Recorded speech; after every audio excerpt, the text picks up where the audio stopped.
Today we speak with Sarah Stecher from Grand Rapids, Michigan. Sarah has experience teaching courses from geometry all the way through AP Calculus in the most diverse public high school in Michigan.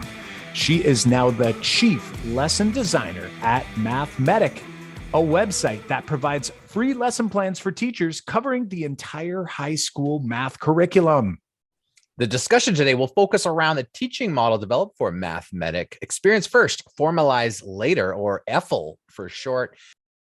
In this teaching model, students interact in small groups on an activity before the teachers formalize the learning with a whole group discussion.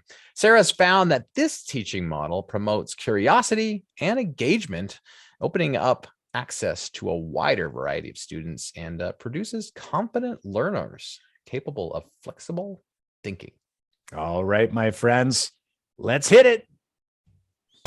Welcome to the Making Math Moments That Matter podcast. I'm Kyle Pierce. And I'm John Orr. We're from makingmathmoments.com. And together, with you, the community of math moment makers worldwide who want to build and deliver problem-based math lessons that spark curiosity, fuel sense making, and ignite those teacher moves. All right, my friends, we are about to jump into an awesome conversation here with our new friend, Sarah, from just over the border in Michigan. John and I here over in Ontario, we are only a few hours away.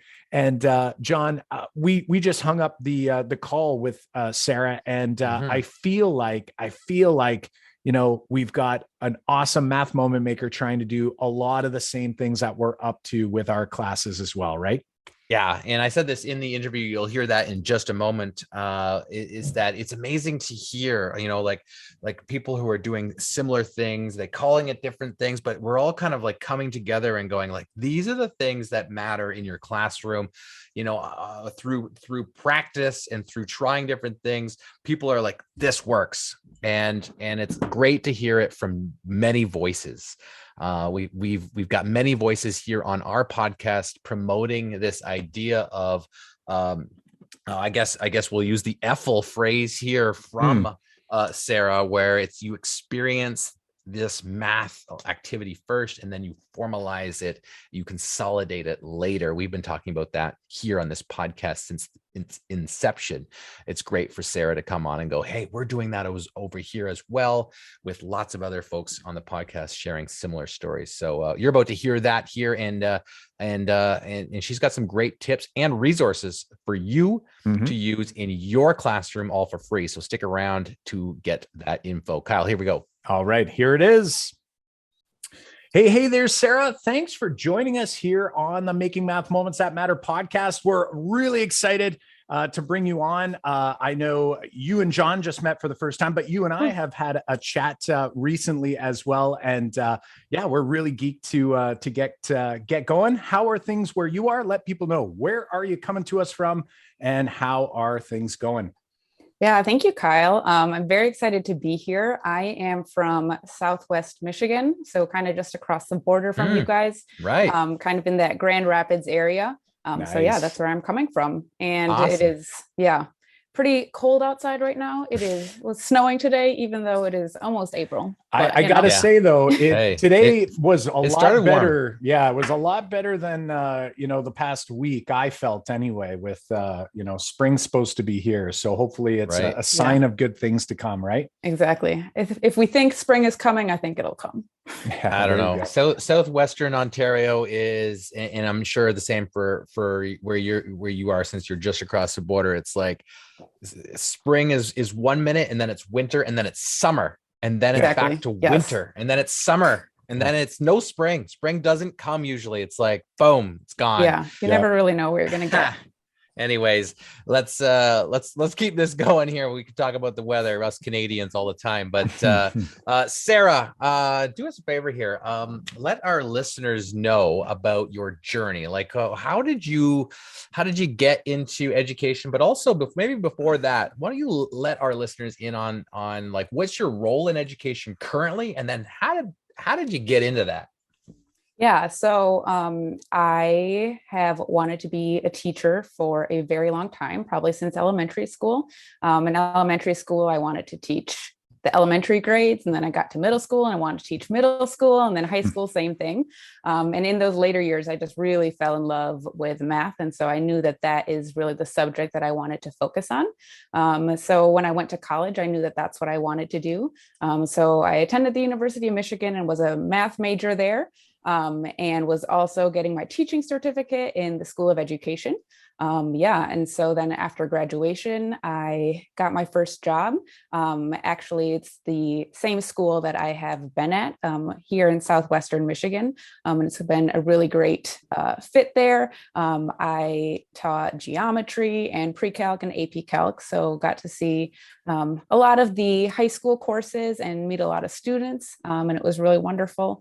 And then on the side, I had been working with colleagues on writing lessons and thinking about how we could make math class feel different for our students and kind of change the experience that students were having learning mathematics, and to make it more student-centered instead of just lecture. And so that has been a project that we have been working on for a few years now. And so, yeah, that's keeping me pretty busy these days, but it's also super exciting. I feel like I have learned more math in the last few years than probably all of the years before. So it's been really good. That is awesome. And I feel like your story, and I had an opportunity to speak with you and, your team, your collaborating team. And, I felt like there was so many sort of crossovers, so many connections to your journey, to, this goal that you have to make math class kind of feel different for students, which I think is great. And that's why you're here today. So we're going to dive deeper into that. Now, when I go back and I think about, you were saying like you knew really early on that you wanted to be a teacher, and, it seems like it almost got more and more, you were like almost more and more eager as you went through the grades. So this next question, which is coming, everyone knows this is coming, I'm really curious about, because I feel like maybe this might be hard for someone who has maybe had this, this sort of passion all the way through. So we're going to just slam this on you here to think about. When we say math moment, what's that math moment for you? Could you name one, or are there too many for you? Like, what's coming to mind right now?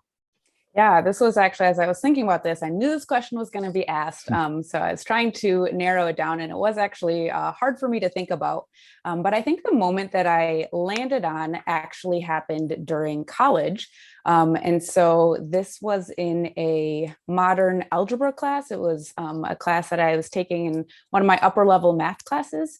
And I remember this so distinctly because I remember it was like 3 days where I truly hated math. And I was like, I don't think this is for me. I don't think I can do this. I've always super enjoyed math, and now I don't.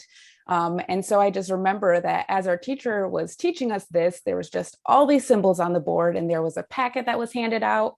And not only did it have kind of some terms and vocabulary that I didn't know, but just things that I did not understand. And she was, so I was feeling very frustrated that this wasn't something that I could figure out. And I remember kind of blocking off some time in my schedule. I'm like, okay, figure out modular arithmetic, try to figure out what's going on. I was so used to math always kind of making sense, and just, you can just keep asking questions and eventually you'll get there. And this is the first time that I kind of thought that math, it felt really arbitrary to me. Like it was kind of random. And maybe, this was just the part where you just kind of have to memorize it. And so I was really trying to figure out what was going on. And I remember a couple days later, we actually did this problem in class called the chicken nugget problem. And it was all about, if chicken nuggets are sold in packs of 6 or 9 or 20, what kind of orders can you make? What's the largest order that you can't make? And we were just thinking about this problem. And by the end of this, by the time we had kind of debriefed that activity, it just dawned on me that modular arithmetic is really just divisibility with remainder. And all these symbols about A plus Q times R and modulo M is really just saying when you divide this by 6, you're still going to have 2 left over. And so, yeah, I remember that now and I kind of laugh about it, but I just remember the frustration and thinking like, okay, like maybe this is where my math journey ends. Like maybe, you know, I've made it here. It's been a good run. But I'm time to hang it up. Exactly. Yeah. Call it a day. Mhm. So yeah.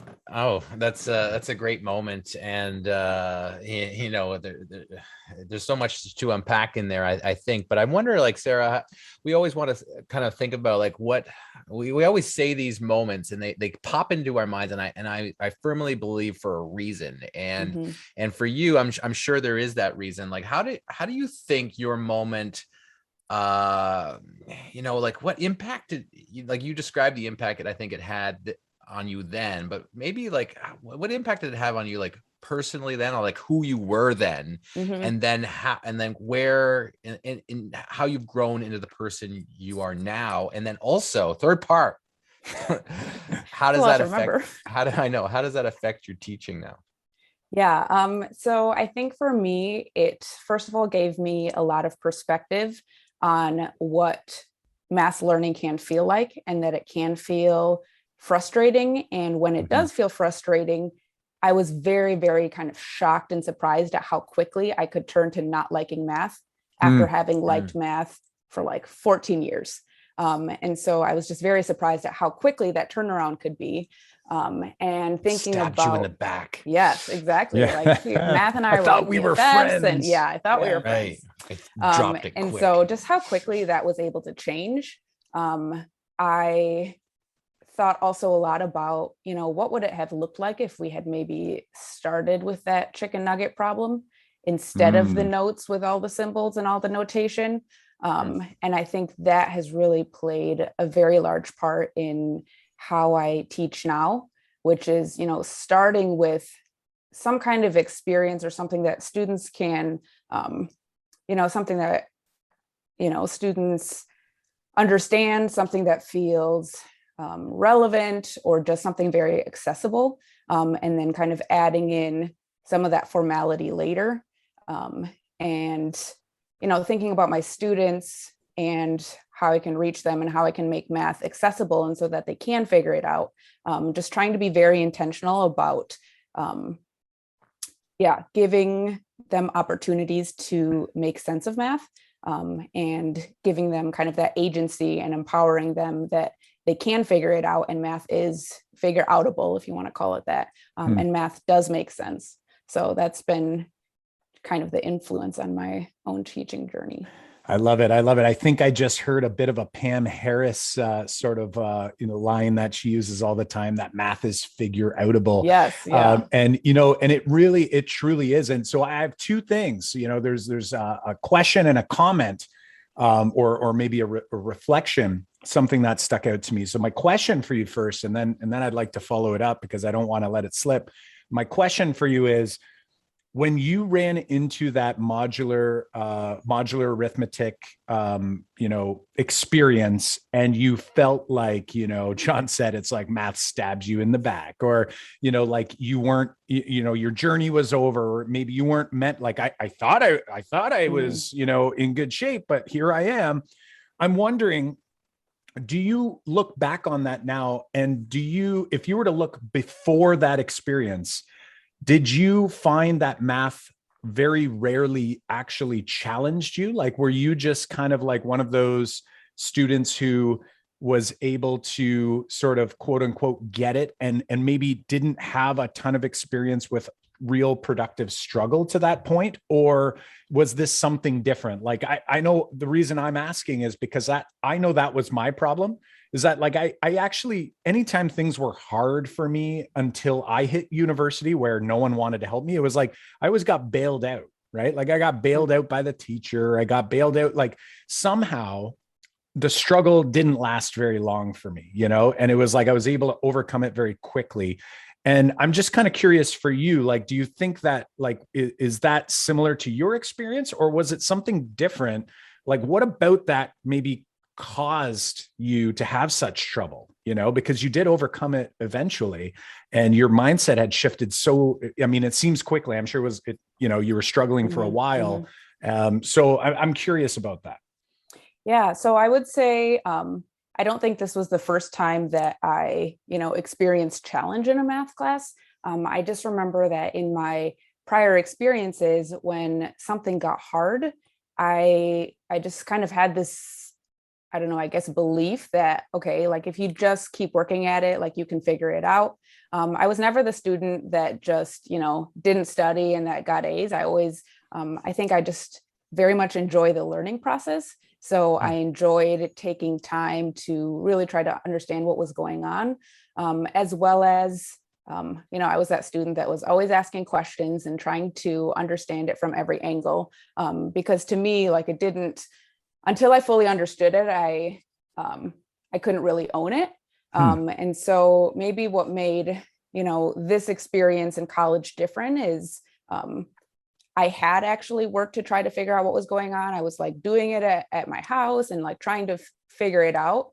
And there was just like some kind of block there where that wasn't happening. And usually I think in the past, I like had just gotten myself out of that, or like I had asked the right questions to be able to kind of make sense of what was happening. Or, then like, the whole class is struggling. So then we kind of go over it again the next day. So so I think that was maybe the difference there. But, and I think in general, I do actually enjoy it, when it gets challenging. And so, yeah, this felt a little bit different because I just remember being very frustrated at that challenge and not excited by that challenge. Nice. Yeah, that really, kind of piqued my curiosity, and, I was sort of curious as to a bit of the reasoning. And I like how you described, like, I wonder if we started with that chicken nugget problem first. And you went on to describe this idea. And like, what I was hearing you say was, really starting with something that was contextual. Like there was like a context there. There was, you're kind of creating meaning out of an interesting question, right? Or, you could be, your curiosity could be sparked, and then you could eventually, work through the details later. Like for us, we talk about kind of getting through that consolidation phase. And I know for you and your friends, you call it experience first and formalize later. So I want to give you an opportunity here, a little bit of a platform to kind of take us through that a little bit. And something that really resonated with us when we went to your website, Mathematic, we sort of looked at the approaches that, like, philosophically, right, and pedagogically, the approach is very, very similar. It's very on par with what we're trying to do. And that's what really resonated for us. So I want to sort of flip it to you now. And I want you to sort of describe, like, what does that mean to you to experience first, formalize later? And, like, let us know, like, how did you land on that? Was this something that you were doing from day one as a teacher, or did this develop over time? I would really be curious to sort of hear how you landed in this place that you're in right now. Yeah, so experience first, formalize later is kind of what we call our student-centered teaching model. And there's lots of ways that you can do discovery-based learning and student-centered learning. And this is just something that we found worked really well for us and our students. And basically the gist of it is that we're kind of flipping around the traditional model, where instead of the teacher starting by giving the students the notes, or like, okay, here are the important words and here are the symbols that you're going to need to know, and now let's practice. Instead, the students start in their groups. So they're working in groups of 3 or 4, and they're working through some kind of an activity that kind of guides them to the big idea of the lesson, except for that they're coming up with it for themselves. And so it's all about the kind of the students constructing the knowledge instead of the teacher holding that knowledge. And I think kind of the main idea philosophically is, and a lot of these topics that we teach in school, yes, there's a lot of, formality, especially as you're getting into the upper grades of like pre-calc and calc. But oftentimes the underlying idea, there's like this main principle that we really want students to understand. And we're trying to, kind of demonstrate to our students that what they may have experienced as math class in the past, where, it's a lot about answer getting and, just following the right steps and doing the procedure, that isn't really truly what mathematicians do. It's not really what math is as a subject. And so we kind of came up with this model of, okay, how do we get them to say these things that generally we as the teacher would say? And so, yeah, my colleagues developed it, and, you know, we've been working on it together. And so thinking about, okay, what questions can I ask the student so that they're having those aha moments? And, you know, when we're writing the lessons, kind of like that moment that I had with the modular arithmetic, when I realized like, oh, it's divisibility with remainder. Those are the kind of moments that we're hoping to create, where they're like, oh, you know, solving a system by elimination is just like comparing and seeing what's different between the two and trying to get that difference to only be due to one variable. And so thinking about like, okay, what do we want students to understand about this lesson? And then creating an experience where they are arriving at that. And then very similar to your model, you know, there's a debrief where students are sharing their solutions. And then there's a chance to do this formalizing, because there are, you know, vocabulary words, and there is formal language and notation that students are expected to know, but it's all about when we add that. So in our model, after students have worked in their groups, you know, then they're putting their answers up on the board. And when students share out their answer, and a student, you know, is talking about the starting value on a graph, we as the teacher, and the students as well, like with the red pens, they'll write like, oh, we call this a y-intercept. And so this formalizing later is really, okay, you already have all of the ideas. You've already done the thinking and the reasoning. In math, this thing that you've already thought about, that you've already discovered, it has a name, and that's all it is. And so kind of bringing the concepts back down to their core and having students be the ones that own that learning. So I guess in regards to your other question about, have I always been doing this? No, I definitely started my first year with notes. I wrote the notes. So I was like, oh, like, I think this is a really good explanation. I think makes perfect sense to me. I think they'll really get it. Like, I'm really trying to like parse out everything and make it super like clear. And I think what I realized is it was working for very, very few of my students. And there was probably, you know, like 5 students that were really with me, and, you know, they were asking good questions, and they then knew how to solve the problems. But there was a lot of students that I was kind of missing with that approach, as well as, you know, teaching kind of felt like a little bit of a drag. I remember been there. We need to shake it up, right? It's Exactly, like you need to shake things up for yourself a lot of times. And Sarah, I love it when we hear, you know, like there's all of a sudden there's like this idea that you've had or you've heard, and all of a sudden you're hearing it everywhere, right? Like you use the word flipping the class around, and we've often called our, you know, the way that we're teaching math through problem-based lessons a flip, you know, we call it the real flip class, not like the flipped math class that had a lot of popularity a couple of years ago with videos.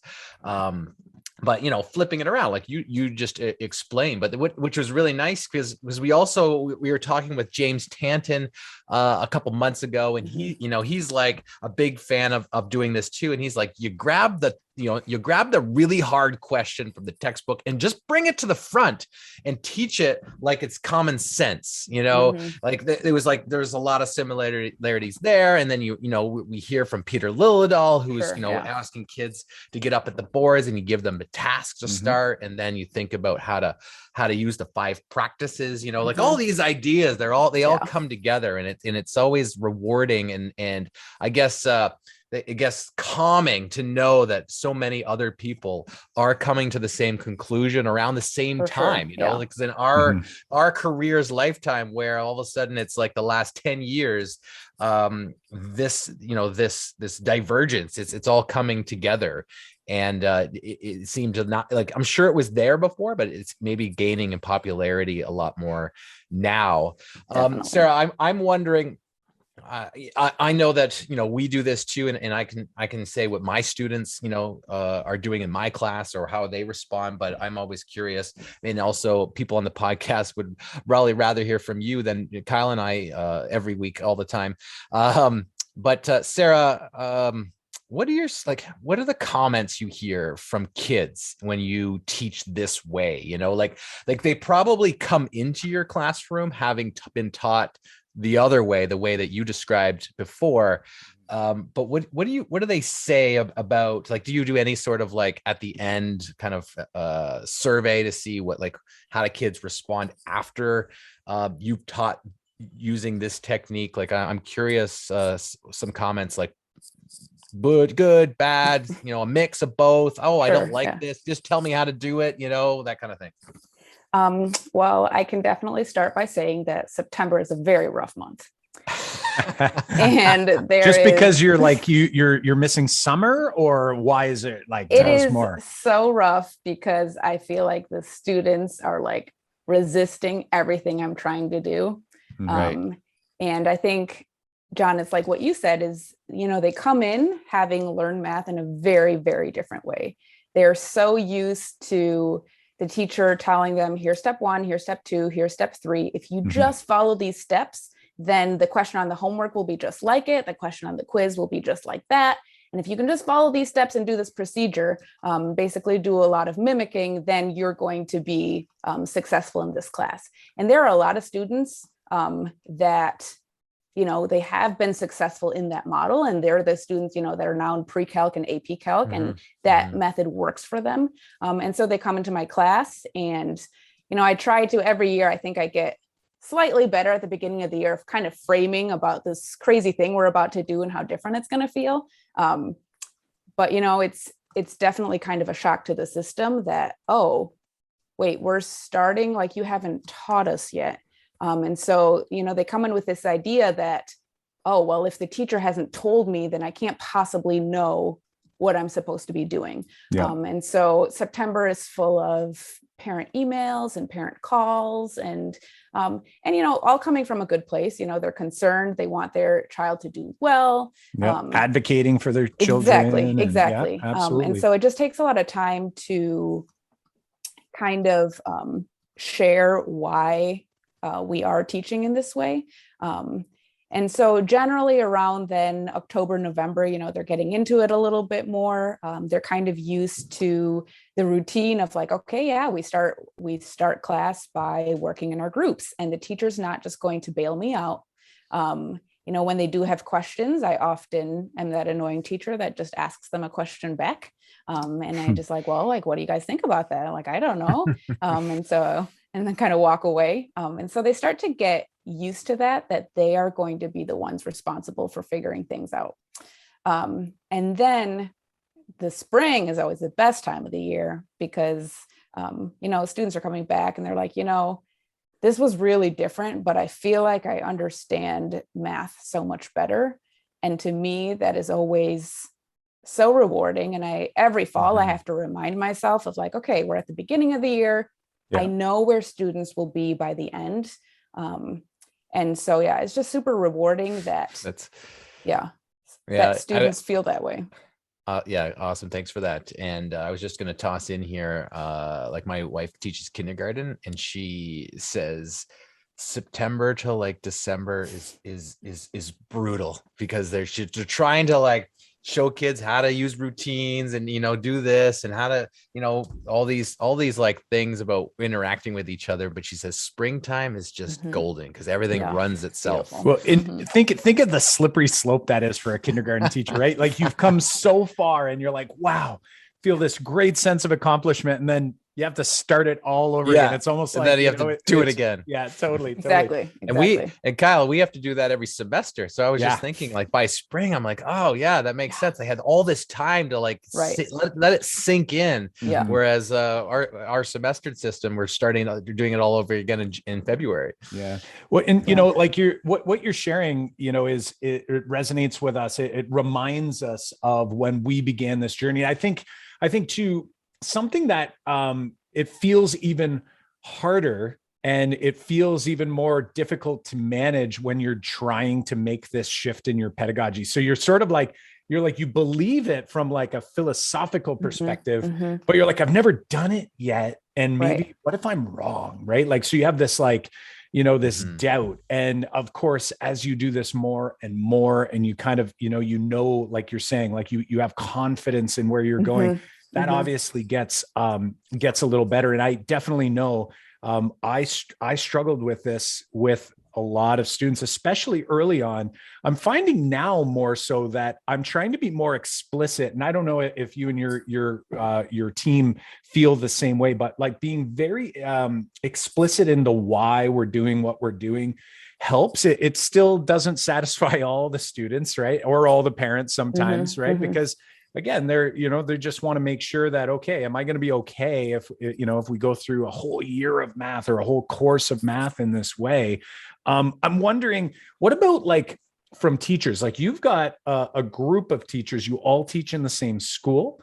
There's the three of you. I don't know if it expands beyond that. Like, are there other teachers in the department doing this or open to that? But like, what about, is there pushback from other educators?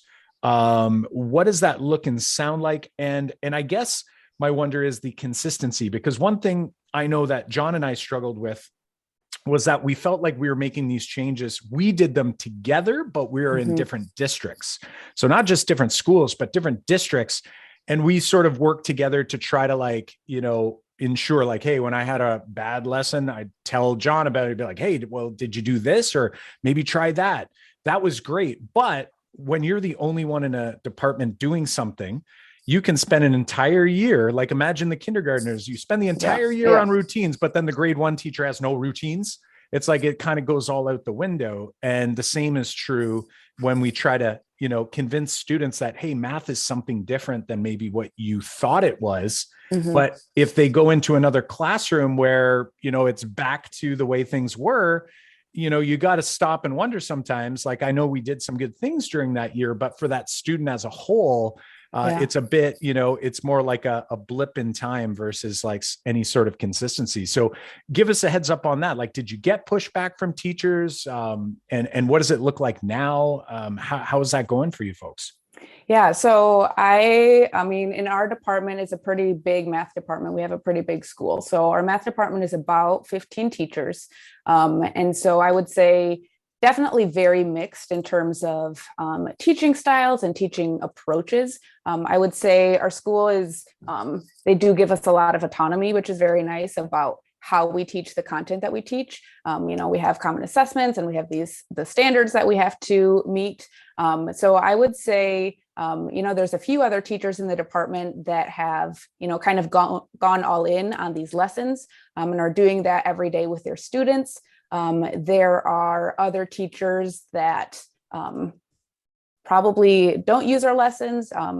They kind of stick with maybe like a little bit more of a traditional model or just things that they're more familiar with. I wouldn't say there has been pushback in terms of, why are you doing this? But I wouldn't say that everybody's been like, okay, like, let's all do this as a department.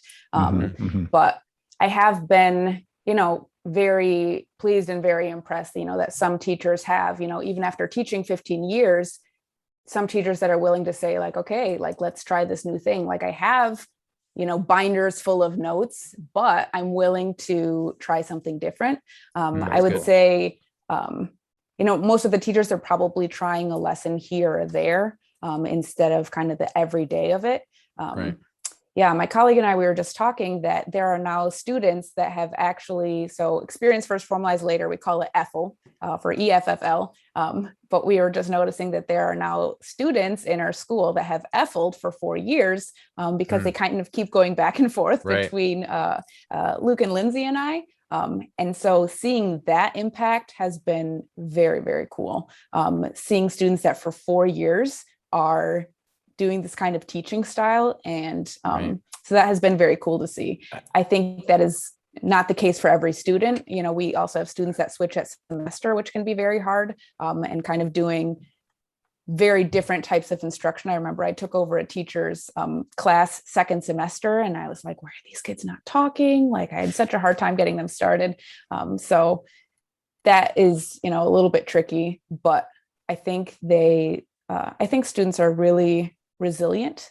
And I think if we, provide those environments where they can show us and each other how brilliant they are. I think the students always kind of surprise us in a very positive way about how quick they are to be willing to try new things, even when it feels unfamiliar.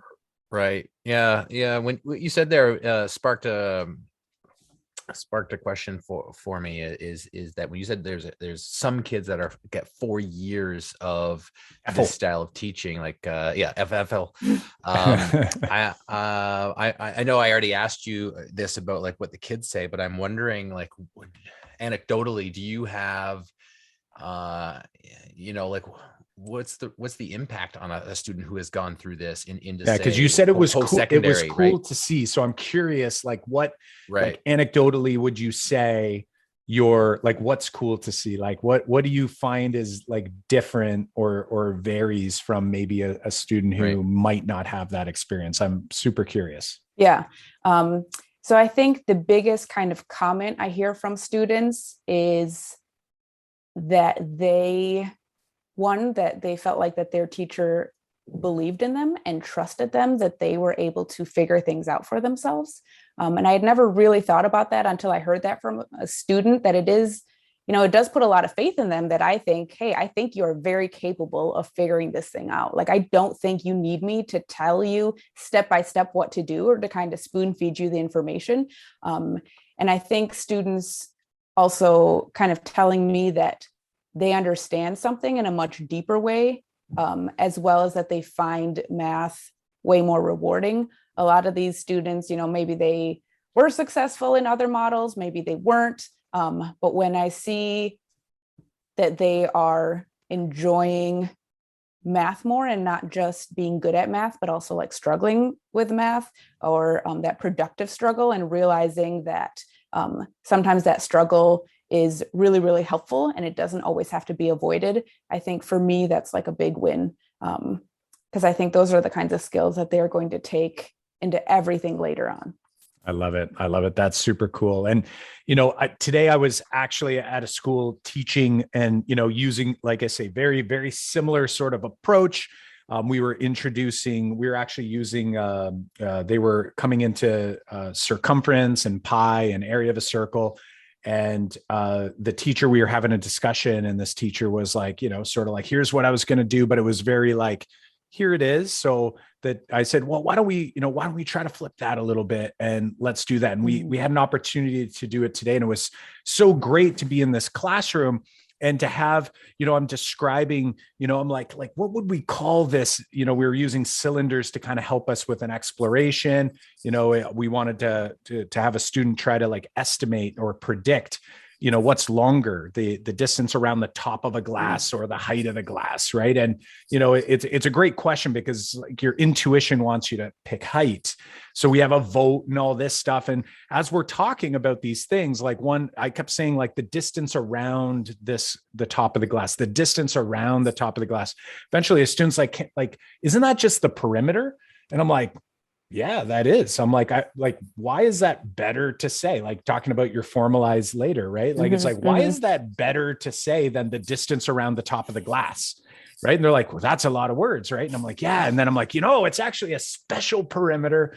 It has a special name. There's actually, with rectangles, there's some rectangles have a special name. I'm like, can you think of a rectangle that has a special name? And they're like no one could think, like, they were like, what's this guy talking about? I'm like, it's called a square. Have you ever heard of a square? And they're like, yeah, I've heard of a square. So we're formalizing, doing all this stuff, which is great. Now I'm wondering though, because you're teaching, so I'm working with, we're getting more abstract when we're dealing with circle measurement, but I'm wondering for those other high school teachers, like you had mentioned, like teaching geometry, teaching even like AP Calc, a lot of people think, okay, that's great. You can do this sort of thing with, maybe not so abstract concepts, right? Like, so, concepts that are a little bit more, or maybe easy to create a context or to introduce concretely or visually. Like, as we get into more abstract ideas, like what does that look like and sound like? And I'm wondering, like, I don't know if you have, I know this is kind of off the cuff here, this question, but like, do you have an example of what that could maybe look like and sound like for someone who's trying to visualize this as they're driving to work right now, listening in? Yeah, sure. I think that is definitely one of the challenges in math education that we wanted to address, where it seems like, a lot of this good work in math ed is happening in the, middle school grades. And like, what does it actually look like when you're doing this with really, really abstract concepts? And so I think oftentimes we still use a context, not necessarily just to make it interesting and real world, but to make it accessible to students. Like earlier, I was kind of alluding to this lesson about elimination, and we could talk more about that. But it's not necessarily has to be a context that makes things curious or interesting for students. Right. So oftentimes it can be, for example, like let's say you're doing trigonometry and they've just spent all this time talking about similar triangles. And so thinking about like, okay, so you have the similar triangle, and why is a similar triangle good? Well, okay, it helps you figure out, now that you know the scale factor, you can find all these other sides. Well, what if you didn't have the similar triangle, but you still wanted to figure out the missing sides? Well, and then we start talking about, the sine and the cosine and the tangent. They give us these ratios that in this one tiny measurement, it gives you all three of the ratios all at once, instead of actually having to have that similar triangle next to you. And so it's like, it's like every single similar triangle all wrapped up in this one value, and think about how valuable that is. And so it's a lot of that, tying it back to something that they already know. And it could be something from a previous unit. It could be something from a previous year. It could go, way back. But relating it to something that is accessible and something that makes sense in some place, so that they have a place for it to land, instead of just feeling like something arbitrary. I guess one kind of lesson that jumps out at me right now, point slope form of a line. I think a lot of students, are really familiar with slope intercept form. It's kind of the most common form. And personally, I love point slope form. And just, we have this lesson, it's talking about Cold Stone, and it's talking about like, okay, if you know the price of, a gotta have it size ice cream with 3 toppings, and then you're trying to find the price, with all these other number of toppings, like, do you actually have to go back and find the base price with no toppings? Or if you've already figured out the price per topping, can you just add on to what you already have? So if you have 3 toppings and you want 4 toppings, sometimes students' gut instinct is like, okay, I have to first go all the way back, find the y-intercept, and then add in 4 more. Like, okay, well, if you already know that you have what 3 toppings costs, you can add 1 topping from there and get 4 toppings. And so we make this big thing about like, okay, well, why didn't you add 4 toppings? I thought you wanted 4. They're like, oh, we only need to have 1 more because we already have the 3 that are included. And so we kind of, then in the debrief and the formalization, we're like, okay, why did you only add 1? Well, you had 3, you wanted 4, it's 1 more than what was already included. And so by doing this and kind of this repeated reasoning over and over, they're realizing, oh, this anchor point, the starting value doesn't have to be the y-intercept. It can be anything, and I can add and subtract from there. And so kind of getting them to think about the reasoning process and the thought process behind why something works, and just taking their ideas and their intuition and their logic, and then, okay, this has a name, it's called point slope form, and they already kind of know why it's so useful, instead of me trying to convince them. Right. Good. Yeah. Like, it's always great to like think about what is the big picture here? Like, why does this matter? Yeah. Why is this super important? How can I put my students in a situation? Doesn't have to be context driven. It can be like puzzle driven, or like a situation where I'm like, okay, this is awkward, right? Like, this is awkward. Like, can I figure out a different way to do that? And then have your students kind of say, I need a different way to do this, or I figured out this way. There's got to be like an efficient way. Like, sometimes those are the questions you want to ask yourself when things get abstract. So thanks. Exactly. Yeah, we call that like kind of breaking their tools, like making them want, this other thing. Yeah. That's good. I like that. Like that phrase, breaking their tools. Sarah, I know mean. that you guys at Mathematic have created some resources for teachers. So like we've been chatting about what's happening in your class, but you guys have been busy creating resources for our listeners and for lots of teachers all out there. And I think it's for free, right? Like Absolutely is. you're Yeah. just like, hey, here's what we're doing, guys. You guys want to do it too? So can you tell us more about that, where folks can go to get these? Yeah, for sure. So we've been creating these lessons and we wanted to share them with other teachers so they don't have to do all of that same work. I think something that's great about the math community is we can share our resources. And so our website is mathematic.com, and there you're going to find a whole bunch of lessons for pre-calc, for algebra 2, for geometry, and now we are finally getting into our final course, which is algebra 1. So the other 3 courses are complete. Algebra 1, we just dropped the first 2 units, and we'll be finishing the rest of those by the end of this year. And so what you'll find when you go on the website, once you go to the course that you want, you can look at the unit that you want and the lesson, and each lesson is going to have kind of the handout for students as a Word and a PDF. So in case you want to make any edits to it, it's going to have the answer key. So you can see, what student solutions are and then what the teacher adds on. You're also going to see just some kind of like a teacher guide with the experience first part, like what should you be doing while students are doing the activity. And then the Formalize Later, what are some of those things that you want to bring up in the debrief? What special things are you looking for? And there's some ideas for monitoring questions, what can you ask as students are working? And so we've created that for every lesson. And then there are some review activities that you can download and use with your students. So we just hope that you find those helpful and, just try them out. I love it. I love it. And I apologize. I sort of smiled a little bit and I hope I didn't throw you off. Those who are listening, you can't see us, but if you're on YouTube, you can. But all of you may have heard John's cat show up on the scene. I didn't see him this time, but my goodness gracious, when it's like at this time, every single time we're recording, that cat likes to show up and I can't help myself. So John's panicking to turn his mic off and Marty's just like, whatever, I don't care. So that is awesome, Sarah. And thank you again for sharing for the audience. Hopefully they weren't as distracted as I was by the cat. But that is fantastic that you've, spent this time, you're sharing it with the community. And that is such an awesome thing. And I'm sure folks at home are going, yeah, good on you, friends, for doing this work. I'm wondering here, before we hang up, if there was just one thing, we know people can't remember every little detail. If there was one big idea that you're hoping folks walk away with from this conversation, what would it be? If it was one thing that you could do to influence that Math Moment Maker community, what would it be there, Sarah?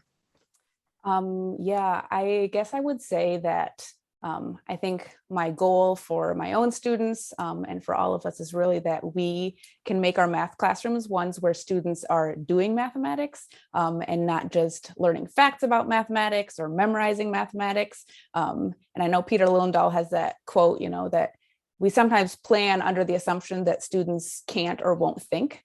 And so I guess my encouragement for the Math Moment Maker community is to just kind of re-envision what it could look like when we, we understand how brilliant our students are and we create the kinds of environments where they can flourish and they see math as something, that does make sense and something that they can figure out for themselves.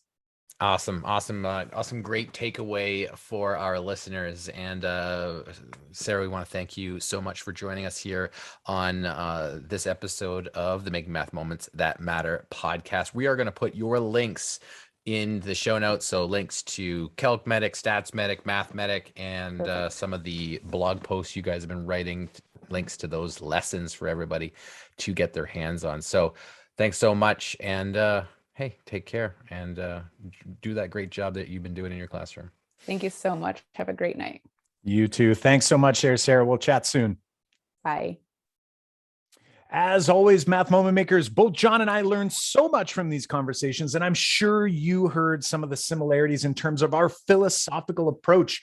This idea of, I was going to say formalize first. Come on now, experience first and formalize later. That is right up our alley. And something that I think is really cool, if you do check out their resources, is that, like John and I say all the time, everyone is a little different. Like your personality is different. Your teaching style is different. Your philosophy can be the same. And maybe how you go at it might look and sound a little bit different. So go check it out. Maybe some of the things there are, more in line with how, you think or how you would like to deliver a lesson. But ultimately, at the end of the day, what we're trying to get away from is rushing to that algorithm. Like that's what I hear from this, right, John? It's like, totally. We're not going to rush to the algorithm. We're going to get formalized and we're going to help students with algorithms. Later, we're going to co-construct and co-develop these algorithms with our students when it makes sense to do so. Totally. And I hope everyone kind of pulled that away from this episode. And, and if you're still kind of grappling with some of these ideas, we'd love to hear about it. You can always reach out to us on any of our social media at Make Math Moments, on Twitter, on Facebook, on Instagram. You can join our free private Facebook group, ask questions over there, and the community jumps in way before Kyle and I can even get to it to answer your questions. So do that over there, and hey, you're not alone. We can do this better together. Absolutely. And if you haven't hit subscribe on your podcast platform, make sure you do so. And for our friends, we have an ever-growing audience of people now listening/watching the podcast on YouTube. Hit the subscribe button over there, hit that notification bell, because we also release a separate, shorter video that takes you through a concept. Like recently, John, you were sharing how we do our animations when we're trying to spark curiosity. And he does so with Apple Keynote software. However, if you're a PowerPoint user, I mean, you can take a lot of these ideas and you can do things like that. Kyle, in that we software. Showed it in the video how to do it with PowerPoint. Oh my gosh, John, I should probably watch the whole thing, shouldn't I? Eh? There you go. Awesome. We did it. Amazing. I didn't realize you were that multi-talented, John. I thought you were just like I explore. I don't even have PowerPoint on my computer, so I don't even know how to get going, but it is possible. So check out that video over on YouTube. And remember, all show notes, all resources, all links that you heard in this episode can be found on makemathmoments.com/episode 175. That's right. We have 25 more episodes to hit that 200 mark, John. Can you believe it? Yeah. That is bonkers. Transcripts are there. Download those transcripts, read them from the web and take them with you, or just go and have a browse around. We've got lots of awesome Math Moment Maker fun over there. So, my friends, until next time, I'm Kyle Pierce. And I'm John Orr. High fives for us. And a high five for you.